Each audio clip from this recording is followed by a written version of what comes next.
Assalamualaikum warahmatullahi wabarakatuh. Halo teman-teman semua, kembali lagi bersama saya Raffi Ahmad Razak dari Razaker.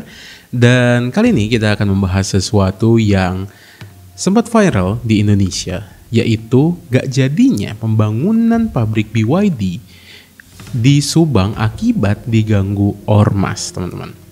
Jadi memang pembangunan pabrik mobil listrik BYD ini, kalau buat teman-teman yang nggak tahu, BYD itu produsen mobil listrik asal Tiongkok ya teman-teman. Dan di Indonesia tuh mobil listrik tuh memang peningkatan penggunanya tuh cukup signifikan, makanya dia mau bangun pabrik di Indonesia.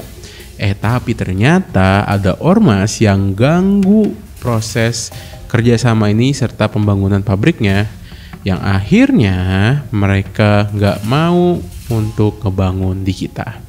Jadi fenomena keterlibatan ormas dalam proyek besar itu bukan hal baru di Jawa Barat ya teman-teman. Selain BYD, ada juga pembangunan pabrik semen di Indramayu yang juga sempat diganggu sama ormas. Faktanya, Jawa Barat merupakan daerah dengan jumlah ormas terbanyak di Indonesia. Ini kalau menurut data Kemendagri, Indonesia memiliki 512.997 ormas yang terdaftar dengan kapasitas paling banyak, yaitu Jawa Barat.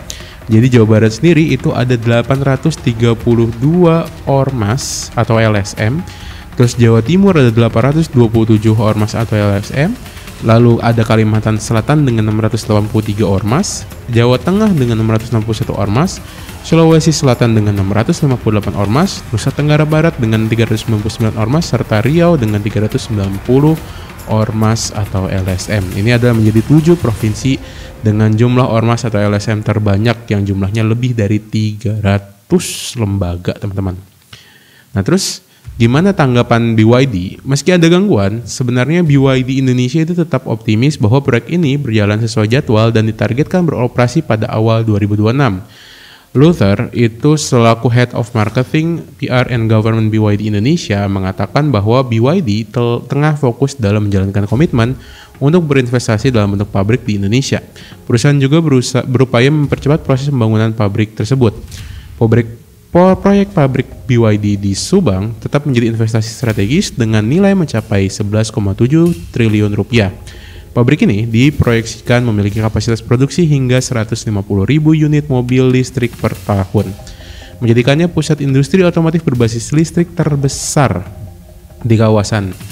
Dan tak hanya itu, pabrik ini juga akan membuka 18.000 lapangan pekerja bagi tenaga kerja lokal, memberikan dorongan bagi ekonomi Subang dan sekitarnya.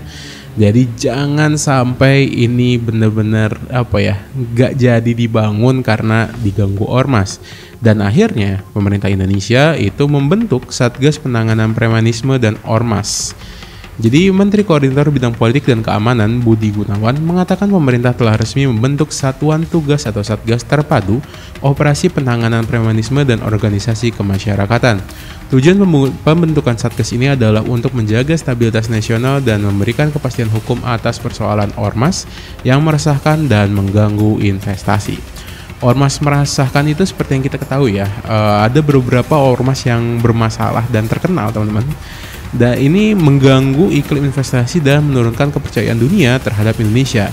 Aksi yang mereka lakukan itu biasanya dalam bentuk pemalakan, pemerasan, pemblokiran jalan, penyegelan pabrik, dan lain-lain. Bahkan karena adanya premanisme dan ormas, Indonesia mengalami kerugian hingga ratusan triliun rupiah akibat investasi yang batal dan keluar dari kawasan industri. Budi Gunawan itu juga menegaskan kalau pemerintah nggak akan ragu untuk menindak aksi premanisme dan ormas yang mengintimidasi masyarakat maupun pelaku usaha. Nantinya operasi penanganan premanisme dan ormas akan dilaksanakan secara sinergis oleh jajaran TNI Polri bersama seluruh kementerian, lembaga, pemerintahan daerah, serta instansi terkait lainnya. Dan Pak Budi ini berharap masyarakat itu bisa berperan aktif dalam menciptakan lingkungan yang tertib, damai, dan kondusif bagi kehidupan sosial maupun kehidupan usaha. Hal serupa juga diungkap oleh anggota Komisi 3 DPR fraksi PKB Abdullah. Ia meminta Satgas segera bergerak cepat menindak tegas preman. Ia menegaskan agar Satgas nggak tebang pilih dalam memberantas premanisme dan ormas. Artinya nggak boleh ada aparat yang menjadi backing para preman. Menurutnya, saluran pengaduan harus dibuka di berbagai daerah, bukan hanya di pusat, sehingga memudahkan masyarakat untuk melapor, teman-teman. Dan mudah-mudahan banget ya teman-teman ini beneran serius, karena memang apa ya, ormas ini tuh nggak ada untungnya melihara ormas di Indonesia, malah banyak ngeganggunya. Bukan banyak, malah semuanya ngeganggu gitu. Nggak ada satupun kayaknya hal positif yang dilahirkan oleh ormas ini teman-teman. Ormas LSM premanisme inilah di Indonesia. Dan terutama tadi ya, karena yang paling banyak di Jawa Barat, jadi ini adalah tugas besar ya buat Pak Deddy Mulyadi nih, selaku gubernur yang juga banyak gebrakan viralnya. Ini emang apa ya, harus banget diberantas ya teman-teman. Dan saya nggak pernah yang namanya setuju dengan adanya ormas, LSM ataupun preman ini teman-teman. Jadi saya juga ya, kalau emang udah dibuka nih kayak gini nih satgasnya, dan kalau emang beneran jalan ya, saya nggak akan segan-segan untuk ngelapor jika menemukan para ormas ini. Oke teman-teman, terima kasih telah menonton video ini. Silakan like videonya kalau emang kalian suka.